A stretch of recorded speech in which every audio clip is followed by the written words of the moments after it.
Welcome to NarrativeNook audio tales where enchanted stories come to life. If you enjoy our stories, please subscribe, like and share to support our channel. Enjoy listening. Yeah, I understand how sad you must be feeling, Harvey said, attempting to console her. I get it. Oh, really? Nicole laughed. I'm just trying to figure out Mr. Johnson's senior condition. Why are you comforting me? You're just trying to figure out Mr. Johnson's senior condition? Harvey repeated after her. It seems to me that you've watched one too many TV shows. Nicole stared at him with a brow raised and shook her head. What do you think I was doing? Harvey buried his face in his hands, knowing that he had misunderstood, he had embarrassed himself. Darting his eyes at his watch to catch a glimpse of the time, he changed the subject in an attempt to mitigate the resulting awkwardness. It's already noon. Why don't we head out for lunch together? Nicole checked the time as well, and was surprised to realize that she had been in the ward for so long. What's on the menu today? You can order whatever you fancy, Harvey said, finally able to recover what was left of his dignity. Well then, let's make our way to the Blue Whale, Nicole replied with a smile on her face, as she had always reserved a special place in her heart for the Blue Whale restaurant, which had always provided her a sense of comfort whenever she dined in there. Okay, I will book us a table now. Harvey took his phone out and proceeded to make a call. Good afternoon. This is Harvey Ellison, and I'd like a table for two reserved by the window. Wait, how do you know that I like window seats? Nicole frowned at him as he ended the call and pocketed his phone. Harvey, who liked window seats himself, once heard that Nicole did as well, and with this in mind he replied, "Who am I to pursue you if I don't even know where your favorite seats are?" Nicole was amused. Why don't I believe this? Believe it or not, that's the truth. Harvey turned his palm up in a gesture of invitation. Nicole darted him a sidelong glance and proceeded to walk out of the room while telling the security detail, "Be sure to examine the identity of anyone who enters the ward, and those who wear masks should remove them for this purpose. The doctors are no exception." The bodyguards responded with a hint of reluctance. Watching Nicole disappear into the hallway, the man to whom she had spoken proceeded to take his cell phone out and call someone. "Nicole seems to be having suspicions already. She just ordered us to check the identity of anyone who wishes to enter the ward, saying that the doctors are no exception." "Did she really say that?" his correspondent replied. Yes. "Has there been any improvements in Mr. Johnston's senior condition within the past few days?" No, he has not woken up. "Just watch over him and be sure to keep me posted." Henry hung up and turned his attention to Castor. "That needle of yours seems to be working." "That's right. My men are always reliable," Castor bragged. "Don't get too comfortable now," Henry warned. "Never let anyone know about this. Put on a show if you have to. Do you understand me?" "Understood." Castor nodded his head repeatedly. Claus drove to the airport to pick Jared up, and upon arrival he said, "Mr. Johnston, you must be hungry after a long flight. Shall we get you something to eat first?" "No, send me to the hospital," he replied, having decided that visiting his grandfather was his topmost priority. Besides, he wanted to give Nicole a surprise. Okay. Claus nodded and drove off in the hospital's direction once Jared had climbed in. Meanwhile, Nicole was having lunch with Harvey at the restaurant, not realizing that she had missed a surprise. Arriving outside the ward, Jared saw the two bodyguards at the door and shot them a glance. "Who sent you?" "Mr. Johnston, it is Mr. Henry who had ordered us to protect Mr. Johnston Sr." Jared nodded gently. "Have you noticed anything unusual lately?" "No. Only Miss Riddle and Mr. Ellison of the Ellison Group came over as of recent." "Mr. Ellison?" Jared frowned. "You mean Harvey Ellison?" "Yes," Jared gasped and sighed, annoyed with Harvey, who he thought was adept at exploiting the tiniest of opportunities to make his advances on Nicole while he was away. Then, he strode over and sat down at the bedside, looking at Mr. Johnston Sr.'s face as he slumbered. "Grandpa, why haven't you woken up yet?" All of a sudden, something miraculous transpired. Perhaps it was the medication or perhaps, Mr. Johnston Sr. had heard Jared's voice. Whatever the cause was, the old man's fingers began twitching. Claus saw that and exclaimed, "He is moving." With his eyes widened, Jared whirled around and stared at Claus. "What did you say, Mr. Johnston?" Claus pointed at the hand of the elderly Johnston. "I swear, I just saw a jerk on Mr. Johnston Sr.'s fingers." Jared centered his gaze on his grandfather's hand at once.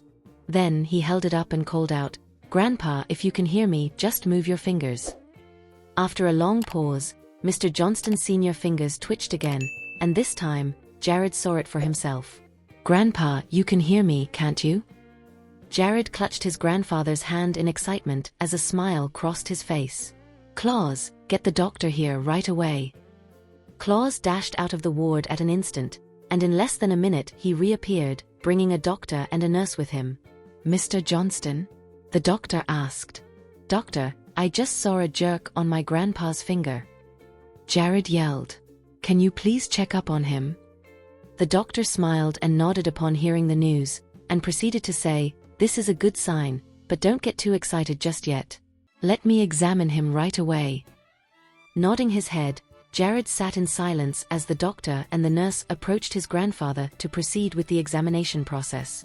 It was then that Nicole and Harvey returned to the hospital after their lunch in the Blue Whale. The second they opened the door to the ward, her eyes met Jared's, and she stared at him as her heart skipped a beat. "Why didn't you tell me earlier so that I could give you a ride from the airport?" Nicole asked and walked over to Jared, lowering her voice as she noticed the two medical staffs performing the examination. Jared's grin faded as soon as he saw Harvey behind Nicole.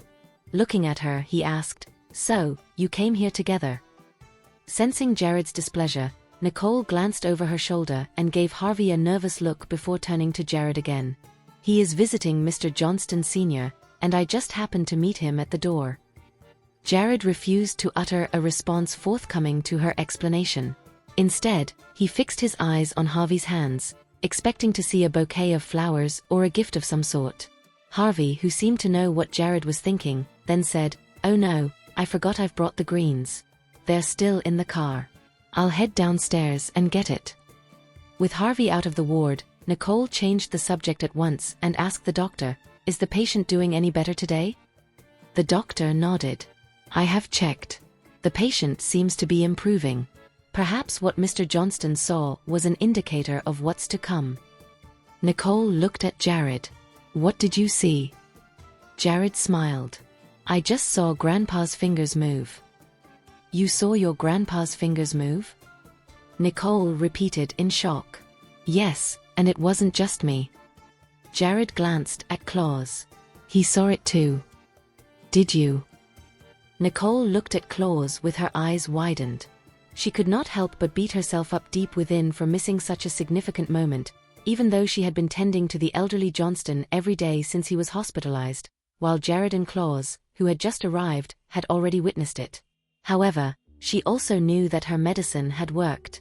As Mr. Johnston Sr. had shown signs of consciousness today, he would most probably wake up tomorrow or the day after, should there be no incidents. Still, she knew that these were just her own speculations, and she could tell no one about it just yet. "Your grandpa must be happy to know you've returned to see him," Nicole said as she sat next to Jared. He smiled at her. "No one else knows, but I do. You haven't gotten much rest while you were taking care of Grandpa, have you?" With a mix of guilt and appreciation for Nicole after having burdened her with the task of taking care of the elderly Johnston, Jared centered his gaze on her big dark circles under her eyes and stroked her hair. "Well, now that you're back, I can sleep for a few days," Nicole joked, attempting to lighten up the mood in the ward. "Okay, sleep for as long as you want." Jared looked at her dotingly. "There are outsiders here." Nicole glanced at the others, after which she turned to the doctor in charge. "Doctor, keep that medicine going and change it once every 3 days after the patient wakes up." Judging by their interactions, it was almost as though she was the rendering physician, while the attending physician was more like an assistant of hers instead. "Okay, Miss Riddle. If there is nothing else, I will excuse myself now," the doctor replied with a nod and left. Seeing that Mr. Johnston Sr. was fine, Claus turned to Jared and said, Mr. Johnston, you've not eaten anything since you got off the plane. Do you want me to arrange something for you now? Nicole stared at Jared in puzzlement. How many hours has it been? Why have you not eaten anything? Claus, take Mr. Johnston out to lunch now. I have already eaten, and I'll stay to take care of Mr. Johnston Sr. Okay, Claus replied. No, don't bother. Jared said, wanting to stay in the ward a little longer. Just order some takeout and I'll be fine. No, you've been flying for several hours, Nicole interrupted. Please, you need a proper meal and a good rest right after. But, Claus, like I said, have a great lunch arranged for Mr. Johnston, and send him back to the villa so that he can get the rest he needs. Clear his schedule for the day and make sure that nobody disturbs him. Nicole instructed, completely ignoring what Jared had said. In the meantime, Harvey, who had left the ward earlier, had returned after a long walk to the nearest florist to purchase a large pot of greenery. He had also hired a few porters to carry the plant to Mr. Johnston Sr. floor, where he met Jared and Claus, who were already exiting the ward. In the hallway, both men locked eyes for a moment, and in an attempt to diffuse the tension, Harvey said, "Are you leaving now, Mr. Johnston? That plant looks fresh, but it's not really that useful now, is it?" Jared said, and walked off. Nicole covered her mouth and snickered, while Harvey looked on with a glare as Jared left. "What do you mean? I'm here to visit your grandfather, and this is how you treat your guests? This is outrageous. Don't just stand there. Tell them to carry the stuff in. Quickly." Nicole told Harvey as she saw the two porters sweating profusely. Turning back to Nicole, Harvey proceeded to tell the porters to move the potted plant into the ward. Harvey looked over to Nicole with a sigh of exasperation. Jared was a gentleman and a top executive at one point. When did he become so rude? I guess you're the one to blame for that, right? I don't think I have that sort of power over him. Nicole smirked. But if you ask me, I think he's the way he is because of you. Because of me? Harvey asked, before he began pondering on his role in all of this. Well, alright, I think I know what you mean. Nicole burst into a fresh gale of laughter, and seeing this, Harvey stopped her. Is it really that funny? Come on, keep it down. Mr. Johnston Sr. needs his rest. Realizing her gaffe, Nicole stopped herself and allowed her laughter to taper off. Outside the ward, a bodyguard had reported to Henry everything that had just transpired in the ward. When Henry, who was in a good mood, heard the news that Mr. Johnston Sr. could awake from his comatose, the smile on his face vanished. He hung up in disbelief, his eyes blank and his face expressionless. Castor, where are you? Henry bellowed over the phone. I'm chilling with Murphy at the clubhouse. Castor groaned in exasperation the moment he heard Henry's voice. What's up? How are you even in the mood to relax? Henry yelled. Get back here. Ugh, can I come over later? He said as he was enjoying a massage, and was so relaxed that he did not want anyone or anything to interrupt his bliss. Cut the crap and get back here now. Henry roared. Murphy wondered who Castor was talking to on the phone and asked, Who's looking for you? Dad just called. Let's just head over there right away. Castor dismissed his masseuse and got up to get himself dressed. Seeing this, Murphy followed suit and eyed him with suspicion. What's the hurry? He didn't say, but let's just go.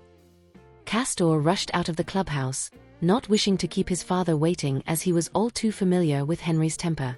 Upon arrival, he pushed the door to the office open, and there, he saw the towering man standing by the window looking out. Dad, what's so urgent? Castor asked in a shaky voice. Henry slowly turned around and took a seat on the couch. The hospital said that your grandpa is showing signs of consciousness. What? Castor's heart skipped a beat. Dad, if Grandpa wakes up, you will lose your job. I know, but that's not the point, now is it? Henry said. Have you dealt with the man who struck your grandpa?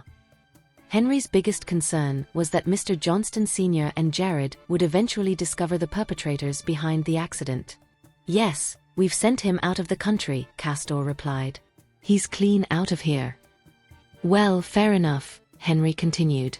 And have you wiped the surveillance footages that could have been recorded during the incident? Don't worry. Murphy looked at the other two men with confidence. I've destroyed each and every camera on that stretch of road in advance. Hearing that they had erased all of the potential evidence that could have been used against them, Henry breathed a sigh of relief. Tomorrow, I'm going to the hospital to see if your grandpa has really woken up. If he has, you can send someone else to deal with him again. Henry looked at Castor. Okay. I was also informed that Jared is back, Henry said, now turning his attention to Murphy. I want you to keep an eye on him and report to me if you ever see him doing anything you find suspicious. Dealing with him won't be a walk in the park at all. I'll be sure to watch him closely. Jared was having lunch in a restaurant with Claus, to whom he said, before leaving the country, I asked you to investigate the accident that my grandpa was involved in. Have you managed to gather anything? I found a video. Claus handed his phone to Jared. Wait, why is there only one video? Shouldn't there be a few other surveillance cameras on that stretch of road? Jared said with his brows raised. All of the cameras along that street were damaged, Claus reported. I have every reason to suspect that someone had sabotaged them in advance. The only one that was left untouched was the one which got us this footage, and it was located right outside a mall about a few hundred yards away. The truth of the matter is, we aren't able to identify the car by its brand or its license plate because of the distance and the angle. Jared watched as he listened to Claus. The instant he saw his grandfather's car being slammed into, his heart sank. He clenched the fork in his hand, his fist turning a shade of white. Do everything you can to find out who owns that car and who was driving it that day, Jared said in a bitter tone of voice. Mr. Johnston, it is really you? A female voice asked. Looking up, he saw Chloe, who was also here for lunch. She thought the two figures at this table looked familiar, and so, she came over to see if it was Jared. Jared handed the phone back to Claus and greeted her with a blank stare. What are you doing here? I'm here for lunch. Chloe smiled at him while looking him in the eye. I guess I'm lucky to have bumped into you here. Mind if I join you? Aren't there plenty of unoccupied tables around here? Jared said, craning his neck and looking around the restaurant. Perhaps I'm not here at the right time, she said. I'm afraid the other tables are reserved. Reserved? Jared queried, knowing that it is another one of her pretenses. Why haven't you made a reservation for yourself? I was in a hurry and my assistant forgot to do it for me.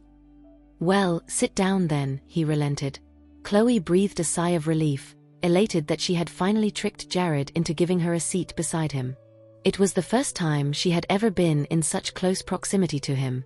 To her, he was nothing short of attractive. His eyes that gleamed like onyxes under the light, his prominent nose, his kissable lips, and his chiseled face would make any man envious. Just the mere sight of him had stunned her. Jared sensed the fiery gaze coming from across the table. He ate the last piece of his steak and was about to get up and leave when Chloe stopped him. Mr. Johnston, I think I know something that'll interest you. Jared stopped and stared at her.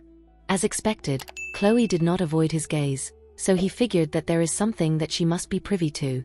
Chloe knew that what she said had worked when Jared stopped in his tracks. Mr. Johnston, please sit down. Jared looked her in the eye and planted himself back on the chair. Say what you wish to say. You have 5 minutes. Chloe took a deep breath and smiled. You must have been at the hospital as of late, right? Surely, you've had run-ins with Nicole and Harvey too, haven't you? Jared leaned back in his chair and eyed her in silence. He wanted to see what she could tell him he did not already know. Noticing that she wasn't getting a response forthcoming to her question, Chloe took a sip of wine and continued, Aren't you curious about the relationship between the two of them now? Don't you want to know what happened within the few days when you were out of the country? I'm not curious about their relationship, he said, knowing that he has neither the time nor patience for her gossip. Save your breath, if that is what you are getting at. Nicole and Harvey have been in and out of Mr. Johnston Sr. ward together these days.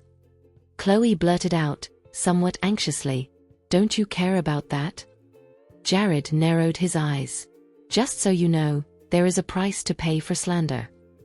I'm telling you the truth, she said. If you still don't buy that, you can send someone over to check on them.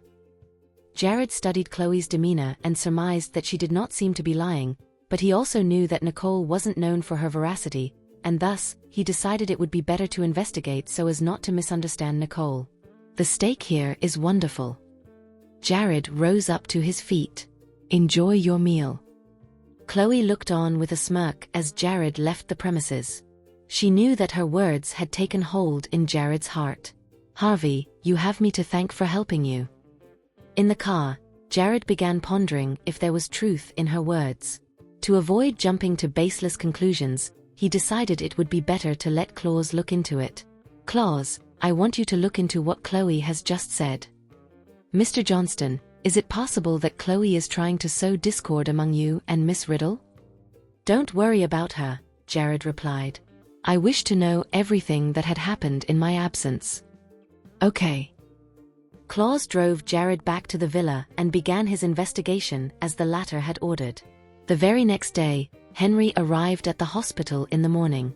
When he pushed the door in, he was greeted, much to his surprise, by the sight of Nicole and Jared together. Seeing this, he flashed them a smile. Ah, I see you're all here. Is your grandpa getting better? Faking his concern, he strode up to Mr. Johnston Sr., and was relieved to see that his eyes were still closed. What brought you here this early, Uncle Henry? Jared turned to him and asked.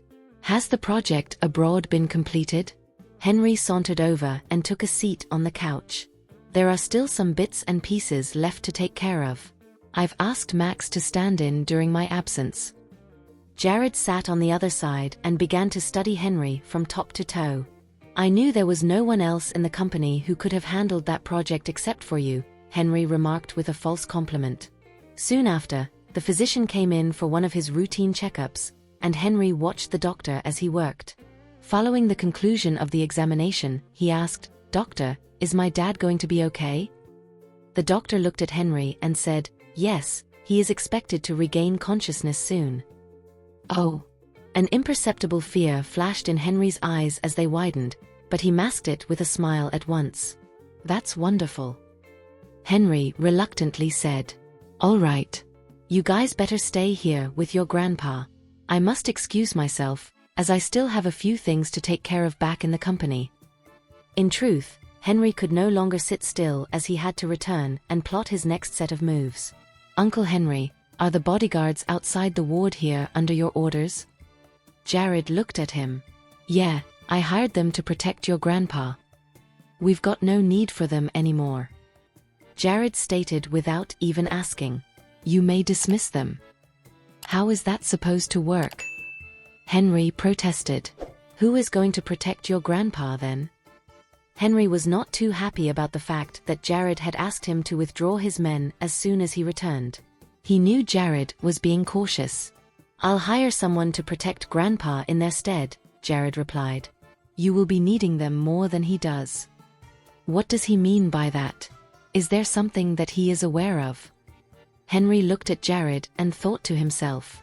After all, you're now the acting chairman of the Johnston Group, Jared finished in a manner that frightened Henry. With cold sweat on the verge of trickling down Henry's forehead, he flashed his nephew an awkward grin. You have a point. I'll leave it to you then. Henry proceeded to leave with his bodyguards. After his uncle had left, Jared turned his attention to Nicole. Did Harvey visit Grandpa very often while I was away? Nicole caught whiff of Jared's jealousy at once, and eyed him with a smile. Why would you ask that? How much do you think Harvey cares about your grandpa? I don't think he cares much, if at all. Do you still think he'll show up as often? Nicole answered with a rhetorical question of her own. It's understandable for him to come once in a while, but... But what? Nicole looked at him, suppressing the urge to burst out laughing. She wanted to see what sort of remarks would exit his mouth. But you're here. What Jared meant could not be clearer. So that is the reason why you did what you did to Harvey yesterday, isn't it? It seems to me that you've been dishing out a number of rhetorical questions. Are you having a guilty conscience? Jared asked, staring into her eyes. No, I'm not. I just didn't expect you to do that to Harvey. He was a little shocked. Nicole looked at him. Did he say that to you? Jared raised an eyebrow at her. Sort of. He even told you what was on his mind. Jared looked at Nicole suspiciously. Wasn't he afraid that you would tell me? Maybe he hasn't even thought about it. Anyway, I heard what Henry said just now. Was the international project difficult? Nicole digressed, not wanting to discuss about Harvey with him.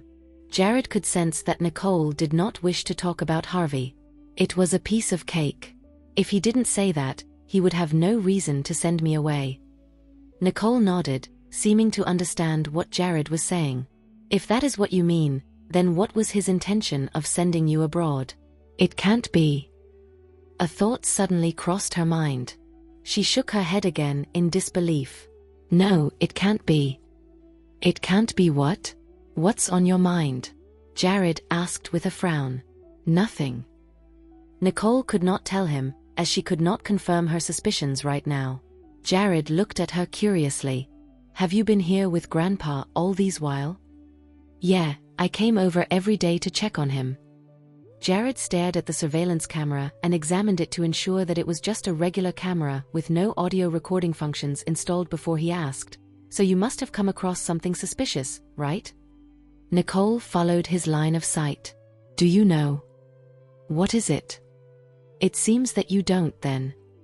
Nicole confirmed through the look in his eyes that he did not know about the fake doctor yet. Take a look at this. Nicole handed him her phone. Jared's pupils contracted when he saw what was in the video. Has this person been found yet? We are still looking into it, but we should be able to uncover more about him in due time. The fingers that he was gripping the phone with turned white. He did not expect that accidents would still happen, even with bodyguards standing on watch. You should go home and catch some rest. I'll be here. Jared looked at Nicole. Okay. I'll head back to the Riddle residence. My parents were visiting your grandpa the other day and they did tell me to return. Send your parents my regards and thank them for me. All right, I will. I'll be on my way, then.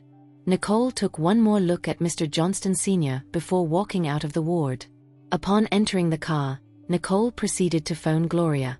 Mom, are you home? I'm coming back to see you now. Yes, we're home. Do come back. What would you like to eat for lunch? Gloria asked her happily.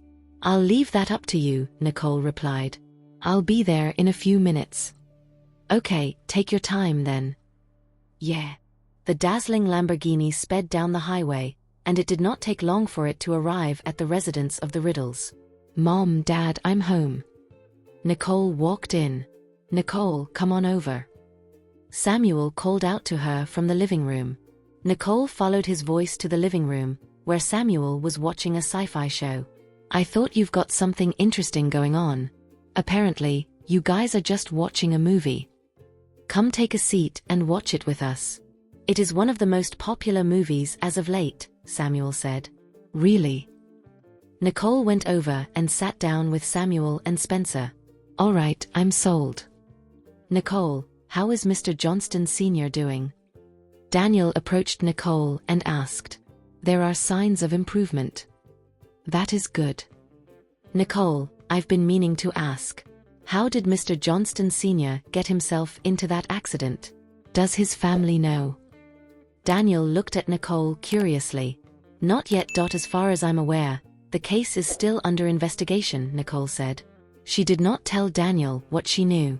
After all, it was the Johnston family's business. She knew what she should say and what she should not say. Alas, nothing is as certain as the unexpected. I sure as hell didn't expect Mr. Johnston Sr. to get into a nasty accident at such an old age. Daniel sighed. I heard that the car at the scene was absolutely wrecked. Otherwise, he wouldn't have been unconscious until now. Dad, let me ask you something. What is it? Do you know if Mr. Johnston Sr. had made any enemies when he was younger? Nicole wanted to find out more about him so that she could investigate. The world of business is like a battlefield. He definitely made a few enemies along the way, but I've never heard of anyone harboring any sort of deep hatred for him. Mr. Johnston Sr. might be a tough and opinionated businessman, but he is also a good man, Daniel said, recalling his memories. Dad, if you're right, then this isn't an old feud, but a more recent conflict. But what could have caused others to make an attempt on his life? Nicole thought. Nicole, why are you asking me this? Do you suspect that? Daniel's words hung as he looked at Nicole. Nah, I'm just asking to get a better understanding of the situation. After all, this is not something to be taken lightly, Nicole hurriedly explained. So, is Jared back? I heard he went abroad. After such a major incident, how could he just leave?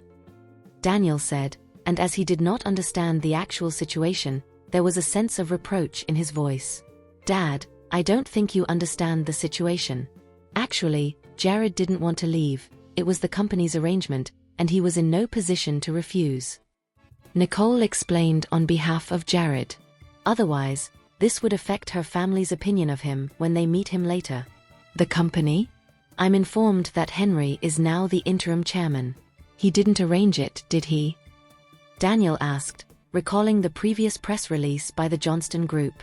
Daniel knew that Jared and Henry did not get along, and after hearing what Nicole had said, he understood the reason for it. Your guess is as good as mine. Nicole did not confirm or deny, and the reason for which was understood by everyone. Henry has just risen to the position of interim chairman, and he is already behaving in an arbitrary fashion by sending his nephew abroad during this important juncture. Wouldn't this cause a stir? Daniel said with his voice raised in anger. Calm down, Dad. Besides, Jared is already back. Nicole said as she caught sight of her father's indignant expression. Jared is back. Why isn't he with you? Daniel simmered down the second he heard that Jared had returned. Jared stayed back because someone had to look after Mr. Johnston Sr. Indeed, Daniel replied. He just returned to the country. He should definitely be spending more time with his grandfather. Dad, why haven't I seen Nora even after I've been back for so long? Nicole said, thinking that Nora had moved away after she had exposed her. Nora? Daniel said. She is out on a trip with your classmates and has been gone for a few days. Without Nora at home, Daniel was much more relaxed. Nicole looked at Daniel with a frown. So, she didn't move out? Nope. Wait, haven't her parents been discharged? Nicole said, perplexed at Nora's ungrateful behavior. Did she not go home to look after them? Why is she still allowed to freeload in our house? Who told you that Nora's parents were discharged from the hospital? How am I not aware of that? Daniel looked at Nicole with surprise, as Gloria had visited them at the hospital yesterday. So, they have not been discharged? Nicole asked, appearing to be even more perplexed than before. Yeah. How can her parents be discharged from the hospital before they could manage a complete recovery? Who did you hear that from? Nicole looked away and sneered. It seems she hasn't taken what I said seriously and is still in the mood to go out on vacation. I was thinking of sparing her the humiliation by allowing her to tell Mom and Dad herself. But looking at her, I can't be blamed for being a little more ruthless. The nurse told me that Nora's parents could have been discharged a long time ago, but they weren't, because the family refused, Nicole said. Daniel stared at Nicole with his brows raised, confused at what he had just heard. It can't be. Yesterday, your mom came back from the hospital and said that Nora's parents are still in need of multiple injections on a daily basis. You must have misheard, right? Nicole flashed Daniel a look of confidence. I did not mishear. The nurse told me everything. If you don't believe me, ask them the next time you're at the nurse's station, and you'll understand what I'm talking about. Gazing into Nicole's eyes, Daniel believed that his daughter was not lying. Don't tell your mom about this until I'm certain as to what is going on. Daniel and Nicole both knew that Gloria was doting on Nora to the point of spoiling her. If they told Gloria without being certain that it is the truth, it would probably backfire. Nicole nodded. The same goes for you guys. Daniel looked over at Samuel and Spencer, who were watching TV. We didn't hear anything. Dad, you've been chatting for a very long time. Are you done yet? We're watching a movie, and your conversation has been nothing but a disturbance, Samuel said as he could no longer stand the noise. That is all you seem to know. Why don't you two find something productive to do at the office during the school holidays, huh? Tomorrow, I'll get Sean to bring you to the office and show you the ropes. Daniel stared Samuel and Spencer down with a look of unmistakable displeasure. Samuel held his tongue at once, not wishing to get himself and his brother in trouble. In the meantime, Spencer shot him a glare, as if to say, "It was all your fault. You should have just put up with it. Now we're done for." Nicole watched as their expressions changed. "The movie is still pretty funny, eh?" The two immediately glared at Nicole, knowing that she was gloating. "Nicole, I need you to come over. I've got something to show you." Gloria called out from the kitchen. Nicole rose to her feet and left the living room for the kitchen. "Mom, why don't you join us in the living room and relax for a bit while the maids do the work?" Nicole said as she strolled into the kitchen. "You haven't been back in a long time," Gloria said. "I want to make you something you'd like to eat." In truth, Gloria still loved Nicole. It was just that Nora was too adept at pretending and eliciting sympathies, causing Gloria to be protective of her. "Thank you, Mom," Nicole said politely. "What's with the formality? Are you still mad at me?" Gloria knew she had been unfair to Nicole by being protective of Nora at her expense. "No, Nicole, you can't blame me for defending Nora. I know she is pretty timid, even as a kid. She has always been cautious about everything and have always catered to the whims of others." Gloria explained. "I understand your position."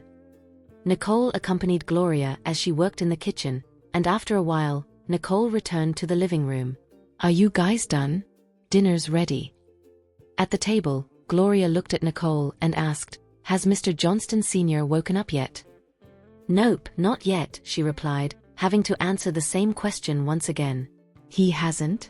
Well, that doesn't bode well for him." Gloria sighed and continued eating. "Quit blabbering in front of the children. Mr. Johnston is showing signs of recovery," Daniel quickly added. Nicole went on to explain. "Mom, it's not as grim as you think." "I'm sorry. I know next to nothing about the situation." Gloria flashed her daughter a bashful smile and placed a piece of Nicole's favorite dish onto her plate. "Thanks, Mom." Nicole smiled and proceeded with the rest of her meal. Meanwhile, at the hospital, Jared ordered, "Claus, hire someone to monitor the surveillance, and notify the men guarding outside the ward immediately should you come across any individuals of dubious character. Check and verify the identities of anyone who enters the ward, and inform me if you notice anyone behaving suspiciously." Jared glanced at Mr. Johnston Sr. again before he whirled around and left the ward. Concurrently, Henry had returned home with his two sons to plot their entry into the hospital for the second time. "Dad, we've sent our contact away, and now it's difficult to procure ourselves another one." Castor looked at Henry in a quandary. "You have to do it no matter how hard it is. I went to the hospital today, and I was told that your grandpa may regain consciousness at any moment. Don't you want the life you have now? Do you want us to surrender our hard-earned position to Jared again?" Henry bellowed out in an attempt to guilt his child. "Of course I don't. If you don't want that, then do as I say. Hurry up and find someone to give your grandpa another shot in the same way as before, except with double the dose this time," Henry said ruthlessly. He wanted his father to slumber forever this time round, so that he would never have to worry about it. "Dad, doubling the dosage is going to kill Grandpa." Castor fumbled, not wanting to get into hot water with the law.